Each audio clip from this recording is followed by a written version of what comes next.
Welcome to ಅಡುಗೆ number 1. ಇವತ್ತಿನ recipe gobi 65 ಮಾಡ್ತಾಯಿದ್ದೀನಿ. ಸ್ಟ್ರೀಟ್ ಫುಡ್ ಆಗಿ ಇದು ಬಹಳ ಫೇಮಸ್ ಆಗೈತಿ. ನಿಮಗೆಲ್ಲ ಅಚ್ಚುಮೆಚ್ಚು ಅಂತಲೇ ಹೇಳ್ಬೋದು. ಹೇಗೆ ಮಾಡಿದ್ದೀನಿ ಅಂತ ತೋರಿಸ್ಕೊಡ್ತೀನಿ. ಅದಕ್ಕಿಂತ ಮುಂಚೆ ಈ ಗೋಬಿ 65 ಅಂದರೆ ಯಾಕೆ ನಂಬರ್ ಕೊಟ್ಟಿದ್ದಾರೆ ಅಂತ ನಿಮಗೇನಾದರೂ ಗೊತ್ತಾ? ಈ ವಿಡಿಯೋನ ಪೂರ್ತಿಯಾಗಿ ನೋಡಿ ಗೊತ್ತಾಗುತ್ತೆ. ಹೊಸದಾಗಿ ನೋಡೋರು ಸಬ್ಸ್ಕ್ರೈಬ್ ಮಾಡಿಕೊಂಡು ಹೀಗೆ ಸಪೋರ್ಟ್ ಮಾಡಿ ವಿಡಿಯೋನ ಪೂರ್ತಿಯಾಗಿ ನೋಡಿ. ಇವಾಗ ಸ್ಟಾರ್ಟ್ ಮಾಡೋಣ. ನಾನು ಇಲ್ಲಿ ಪೂರ್ತಿಯಾದ ಒಂದು ಕಾಲಿಫ್ಲವರ್ನ ಪೂರ್ತಿಯಾಗಿ ತೊಗೊಂಡಿದ್ದೀನಿ. ಇದನ್ನು ಎಲ್ಲ ಚೆನ್ನಾಗಿ ಬಿಚ್ಕೊಳ್ತಾ ಇದ್ದೀನಿ. ಒಂದು ಮೀಡಿಯಮ್ ಸೈಜ್ ಒಳಗೆ ಎಲ್ಲನೂ ಈಕ್ವಲಾಗಿ ಹಿಂಗೆ ಬಿಡಿಸ್ಕೊಂಡು ಇಟ್ಕೊಳ್ಳೋಣ. ಇಷ್ಟಿಷ್ಟು ನೋಡಿ ಈ ರೀತಿಯಾಗಿದೆ. ನಾನು ಬೇಕಾದರೆ ಸೈಜ್ ತೊಗೋತೀನಿ. ನೋಡಿ ಈ ರೀತಿ ಸೈಜ್ನಾಗ ನೀವು ಎಲ್ಲವನ್ನು ಕಟ್ ಮಾಡಿಕೊಂಡು ರೆಡಿ ಮಾಡಿಟ್ಕೊಳ್ಳಿ.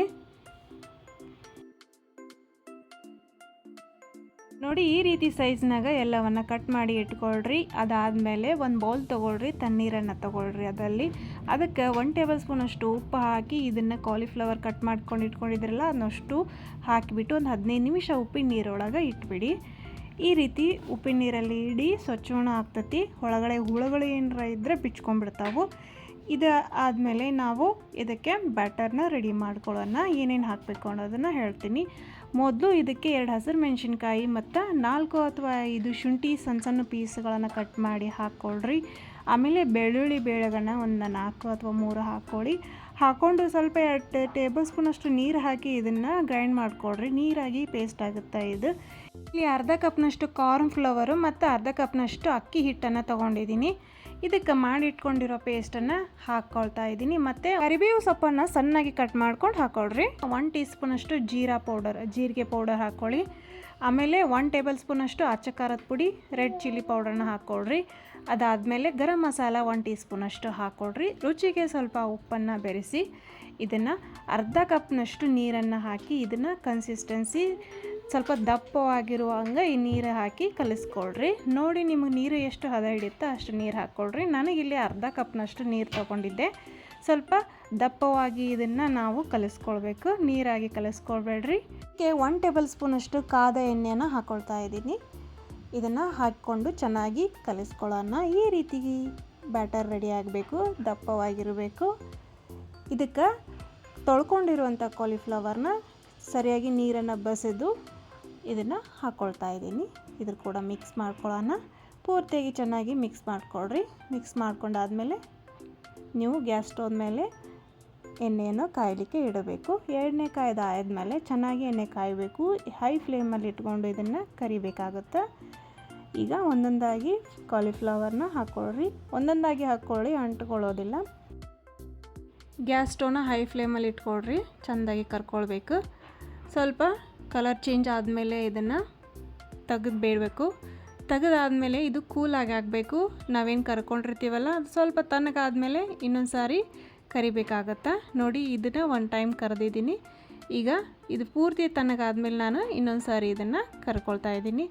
ಯಾಕೆ 2 ಸಲ ಕರಿಬೇಕಂದ್ರೆ ಕ್ರಿಸ್ಪಿಯಾಗಿ ಬರ್ತಾವೆ. ಒಳಗಡೆ ಚೆನ್ನಾಗಿ ತಿನ್ನುವಾಗ ಮಸ್ತ್ ಮಜಾ ಅನ್ನಿಸ್ತಾವೆ, ಕ್ರಿಸ್ಪಿಯಾಗಿರ್ತಾವೆ. ಹಾಗಾಗಿ 2 ಟೈಮ್ನ ನಾನು ಕರ್ಕೊಳ್ತಾ ಇದ್ದೀನಿ. ಟ್ರೈ ಮಾಡಿರಿ, ಮಸ್ತ್ ಆಗುತ್ತೆ. ಕ್ರಿಸ್ಪಿಯಾಗಿ ಮೆತ್ತಗಾಗೋದಿಲ್ಲ ಗೋಬಿ. ಈ ರೀತಿ ನಾನು ಇನ್ನೊಂದು ಟೈಮ್ ಕರ್ಕೊಂಡು ಚೆಂದಾಗಿ ಆರಿದ ಮೇಲೆ ಇದಕ್ಕೆ ಫೈನಲಾಗಿ ಬೆಳ್ಳುಳ್ಳಿನ ಹಾಕ್ಕೊಳ್ತಾ ಇದ್ದೀನಿ. ಈಗ 1 ಟೀ ಸ್ಪೂನಷ್ಟು ಎಣ್ಣೆ ಹಾಕಿದ್ದೀನಿ. ಇದಕ್ಕೆ 1/4 ಕಪ್ನಷ್ಟು ಬೆಳ್ಳುಳ್ಳಿ ಬೇಳೆಗಳನ್ನ ಸಣ್ಣಾಗಿ ಕಟ್ ಮಾಡ್ಕೊಂಡು ಹಾಕ್ಕೊಳ್ರಿ. ಈಗ 1/4 ಕಪ್ನಷ್ಟು ಈರುಳ್ಳಿನೂ ಕೂಡ ಹಾಕ್ಕೊಂಡಿದ್ದೀನಿ. ಇದು ಆಪ್ಷನಲ್ಲು, ಈರುಳ್ಳಿ ಇಷ್ಟವಾದರೆ ಹಾಕ್ಕೊಳ್ರಿ, ಇಲ್ಲಾದರೆ ಬೇಡ. ಇದಕ್ಕೆ 2 ಅಥವಾ 3 ಹಸಿರು ಮೆಣಸಿನ್ಕಾಯಿನ ಸಣ್ಣಾಗಿ ಕಟ್ ಮಾಡ್ಕೊಂಡು ಹಾಕ್ಕೊಂಡಿದ್ದೀನಿ. ಮತ್ತು ಆಮೇಲೆ ಇದಕ್ಕೆ ಟೊಮೆಟೊ ಸಾಸ್ನ 1 ಟೇಬಲ್ ಸ್ಪೂನಷ್ಟು ಹಾಕ್ಕೊಂಡಿದ್ದೀನಿ. ಸೋಯಾ ಸಾಸ್ನ 1 ಟೇಬಲ್ ಸ್ಪೂನಷ್ಟು ಹಾಕ್ಕೊಂಡಿದ್ದೀನಿ. ಇದೆಲ್ಲ ಹಾಕಿಕೊಂಡು ಚೆನ್ನಾಗಿ ಮಿಕ್ಸ್ ಮಾಡ್ಕೊಳ್ಳೋಣ. ಗ್ಯಾಸ್ನ ಮೀಡಿಯಮ್ದಾಗಿ ಇಟ್ಕೊಳ್ರಿ, ಹೊತ್ತಿಸ್ಬೇಡ್ರಿ. ಅದಾದಮೇಲೆ ನಾವು ಫ್ರೈ ಮಾಡಿಕೊಂಡಿರುವಂಥ ಗೋಬಿನ ಇದಕ್ಕೆ ಹಾಕ್ಕೊಂಡ್ರೆ ಚೆನ್ನಾಗಿ ಕಲಿಸ್ಕೊಂಡ್ರೆ ಆಯಿತು. ಈಗ ಗ್ಯಾಸ್ ಸ್ಟವ್ ಆಫ್ ಮಾಡಿಬಿಡಿ. ಗೋಬಿ ಆ್ಯಡ್ ಮಾಡಿದ ಮೇಲೆ ಇದಕ್ಕೆ ಈರುಳ್ಳಿ ಸೊಪ್ಪನ್ನು ಸಣ್ಣಾಗಿ ಕಟ್ ಮಾಡಿಕೊಂಡು ಹಾಕ್ಕೊಳ್ರಿ. ಅದನ್ನು ಸಣ್ಣಗೆ ಕಟ್ ಮಾಡಿಕೊಂಡು ಇದ್ರ ಮೇಲ್ಗಡೆ ಹಾಕ್ಕೊಳ್ಳಿ. ತುಂಬ ಮಸ್ತ್ ಆಗುತ್ತೆ, ನೋಡೋಕ್ಕೂ ತುಂಬ ಚೆನ್ನಾಗಿರುತ್ತೆ. ಫೈನಲಿ ಗೋಬಿ 65 ರೆಡಿ ಆಯಿತು. ಓಕೆ, ಈಗ 65 ಯಾಕೆ ಹೆಸರು ಬಂತು ಅಂತ ಹೇಳಿ, ಚಿಕನ್ 65 ಅಂತ ನೀವು ಕೇಳಿರಬೇಕು. ನಾನ್ ವೆಜ್ ತಿನ್ನೋರು ಅದನ್ನು ತಿಂತಾರೆ, ನಾವು ನಾನ್ ವೆಜ್ ತಿನ್ನೋದಿಲ್ಲ. ಈಗ ಈ ರೀತಿ ಈಗ ಕಾಲಿಫ್ಲವರ್ನ ಆ ರೀತಿ ಪ್ಯಾಟರ್ನ್ ಒಳಗೆ ಸ್ಪೈಸಿಯಾಗಿ ಕ್ರಿಸ್ಪಿಯಾಗಿ ಮಾಡ್ಕೊಳ್ತಿದ್ದೀವಿ. ಇದಕ್ಕೆ ಗೋಬಿ 65 ಅಂತ ಹೇಳ್ತೀವಿ. ಅದು ಚಿಕನ್ 65 1965 ಒಳಗೆ ಒಂದು ರೆಸ್ಟೋರೆಂಟಲ್ಲಿ ಅದು ಮೆನ್ಯೂ ಆಗಿ ಸ್ಟಾರ್ಟ್ ಆಯಿತು. ಅದೇ ರೀತಿ ವೆಜಿಟೇರಿಯನ್ನು ಈಗ ಗೋಬಿ 65 ಅಂತ ಸೇಮ್ ನೇಮು ಆಗೋಯ್ತು.